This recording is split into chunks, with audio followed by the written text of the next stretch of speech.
Hello everyone, welcome to my channel. आज हम इस वीडियो में रियल नंबर चैप्टर की फंडामेंटल थ्योरम ऑफ अर्थमेटिक को डिस्कस करेंगे।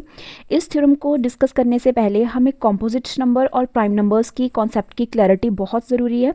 अगर किसी को इन दोनों नंबर्स में कोई भी कन्फ्यूजन है तो मैंने अलग से कॉम्पोजिट और प्राइम नंबर की वीडियो डिटेल में समझाई हुई है, आप अगर चाहो तो उसे देख सकते हो जाके। तो आइए थ्योरम स्टार्ट करते हैं।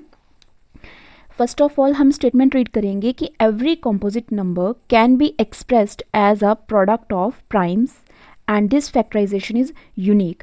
देखो, इस थ्योरम के अकॉर्डिंग हमें कह रहा है कि कोई भी कॉम्पोजिट नंबर है ना, अब देखो कॉम्पोजिट नंबर क्या पढ़े थे हमने कि जिसके मोर देन 2 फैक्टर्स हों, और प्राइम वो जिसके सिर्फ 2 ही फैक्टर्स हों, एक वो नंबर खुद और एक वन जो है ना उसका फैक्टर होना चाहिए। वन और इटसेल्फ पढ़ा था हमने। तो कहता है कि कोई भी हमारे पास जो कॉम्पोजिट नंबर है ना, हर कॉम्पोजिट नंबर को हम कैसे लिख सकते हैं, उसकी प्राइम की प्रोडक्ट की फॉर्म में लिख सकते हैं। सपोज़ हमारे पास जैसे 6 है ना, कोई भी नंबर ले लेते हैं 6।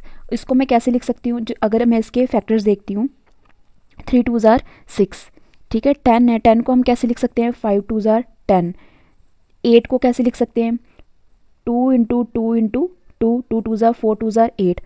देखो, ये हर एक जो नंबर है ना, हर एक नंबर के फैक्टराइजेशन यूनिक होती है। यूनिक इन द सेंस कि देखो, अगर मैंने 6 को 3 इंटू 2 लिखा है ना, इसको मैं और किसी भी तरीके से नहीं लिख सकती। अगर मैं इसको 3 इंटू 2 लिखा है ना, बस ऐसे ज़रूर लिख सकती हूँ 2 इंटू 3, 3 इंटू 2 या 2 इंटू 3, यानी कि ऑर्डर इसका चेंज हो सकता है बट इसके फैक्टर्स सेम रहेंगे। इसलिए तो उन्होंने वर्ड यूज़ किया है कि फैक्टर्स क्या है, फैक्टराइजेशन इसकी यूनिक है। यूनिक मतलब कि इसका कोई दूसरा मेथड ही है नहीं है कि इसको मैं किसी और तरीके से लिख सकूं।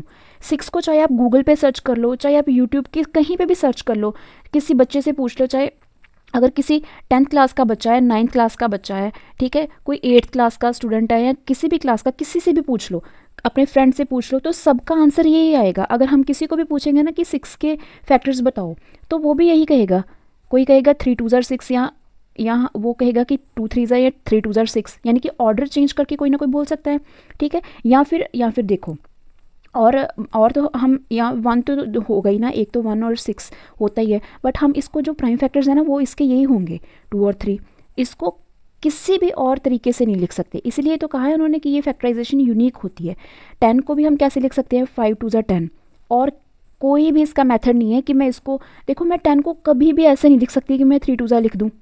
अगर हम 2 3 बच्चे हमारे सपोज ग्रुप में बैठे हैं, तो मैं किसी को भी पूछूं कि 10 के फैक्टर्स बताओ, तो वो भी यही कहेगा 5 2 ज़ार 10, दूसरा भी यही कहेगा 2 5 ज़ार 10 या 5 2 ज़ार 10। सिर्फ वो ऑर्डर चेंज करके बोल सकते हैं, बट कोई भी ये नहीं कहेगा कि 3 2 ज़ार लिख लो, क्योंकि इसके फैक्टराइजेशन क्या है, यूनिक है।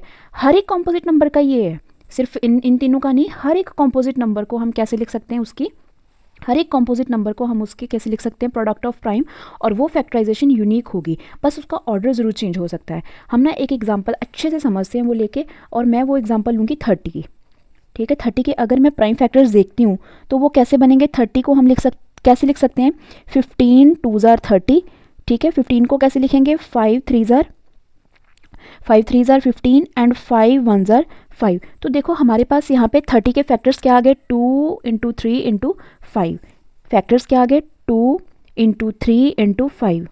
कहीं भी अब आप सर्च कर लो, इसके फैक्टर्स यही रहेंगे। कोई आपको कोई टीचर से पूछ लो, किसी से भी पूछ लो, सब यही बताएंगे, ठीक है। इसलिए तो कहा कि क्या है, फैक्टराइजेशन यूनिक है। क्योंकि देखो मैं इसको कैसे लिख सकती हूँ, या तो देखो मैंने इसको लिखा 2 इंटू 3 इंटू 5, मैं एक लिखने का एक बस तरीका इसका ये है कि ऑर्डर मैं चेंज कर लूँ कि 5 इंटू 3 लिख लूँ, ठीक है। या फिर इसको कैसे लिख सकती हूँ मैं, या फिर इसको लिख सकते हैं हम 3 इंटू 5 इंटू 2, या फिर इसको कैसे लिख सकते हैं 3 इंटू 2 इंटू 5। ऑर्डर चेंज कर रही हूँ मैं बस, ठीक है। एक लास्ट 5 इंटू 2 इंटू 3, या फिर 5 इंटू 3 इंटू 2।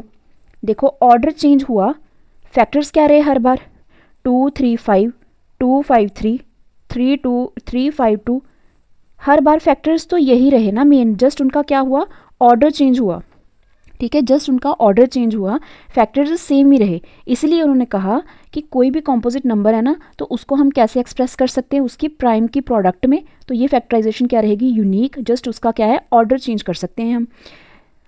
पहली स्टेटमेंट समझ आई। ये जो लाइन लिखी है ना, मैं फिर से समझा रही हूँ कि हर कॉम्पोजिट नंबर 30 क्या हो गया, कॉम्पोजिट नंबर।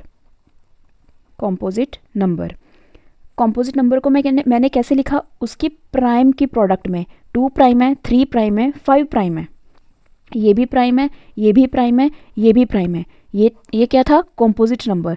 कॉम्पोजिट नंबर को मैंने कैसे लिखा, उसके प्राइम की प्रोडक्ट की फॉर्म में लिखा, और ये फैक्टराइजेशन यूनिक है। 30 को लिखने के, 30 के फैक्टर्स को लिखने का कोई और मेथड नहीं है। इसको हम 2 इंटू 3 इंटू 5 भी लिख सकते हैं, जस्ट उनका ऑर्डर ज़रूर चेंज हो सकता है, बट ये ऐसे ही रहेंगे। कहीं भी आप देख लो, किसी से भी पूछ लो, सब इसका यही आंसर करेंगे। ठीक है, कोई भी कॉम्पोजिट नंबर आप ले लो, आप इसको किसी और एग्जाम्पल के साथ भी समझ सकते हो। ठीक है, हम 18 ले लेते हैं, बहुत ईजी है। 20 भी ले सकते थे आप।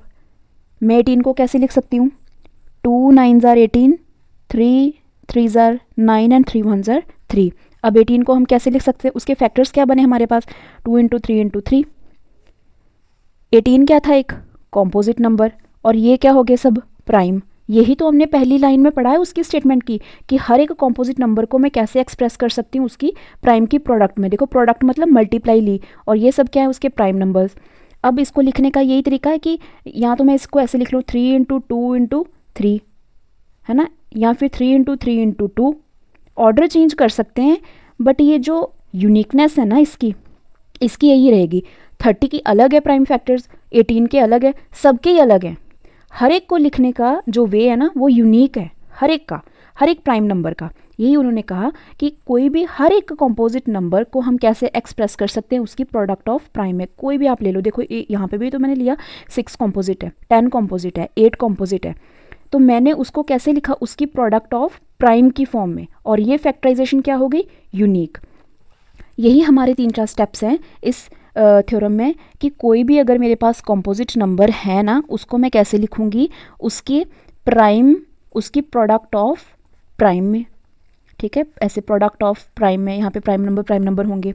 दूसरा क्या है, दूसरी कंडीशन ये है कि उसकी फैक्टराइजेशन, जो फैक्टर्स है ना, वो क्या होंगे, यूनिक होंगे, फैक्टराइजेशन जो भी की। तीसरा क्या, जस्ट उसका एक ऑर्डर, उसका जो ऑर्डर है ना वो हम चेंज कर सकते हैं, बट जो उसकी फैक्टराइजेशन है वो यूनिक ही रहेगी। आई होप कि ये आपको अच्छे से क्लियर हो गया होगा। ठीक है, नेक्स्ट अब वीडियो में हम इसकी एप्लीकेशंस करेंगे फंडामेंटल थ्योरम की। Thank you for watching.